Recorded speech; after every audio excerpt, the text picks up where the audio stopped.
গত কয়েক বছরের মধ্যে এবারের ঈদুল ফিতরে সবচেয়ে কম নতুন নোট সরবরাহ করেছে বাংলাদেশ ব্যাংক।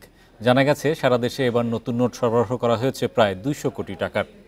বিকাশে কম খরচে ক্যাশ আউটের লিমিট বেড়ে ৫০,০০০, প্রিয় এজেন্টও ২টা। গত বছরের ঈদুল ফিতরের আগে কেন্দ্রীয় ব্যাংক ১৫,০০০ কোটি টাকার নতুন নোট বাজারে ছেড়েছিল। এর আগের বছর অর্থাৎ ২০২২ সালের ঈদুল ফিতরেও বাজারে ছাড়া হয় ২৩,০০০ কোটি টাকার নতুন নোট। সেই হিসাবে এবার নতুন নোট বাজারে সবচেয়ে কম ছিল। এদিকে বাড়তি চাহিদায় সরবরাহ কম থাকায় খোলা বাজারে বেশি ছিল নতুন নোটের দাম। গত বছরের তুলনায় এবার নতুন নোটের প্রতি বান্ডেলে ৩০ থেকে ১৫০ টাকা পর্যন্ত দাম বাড়ে।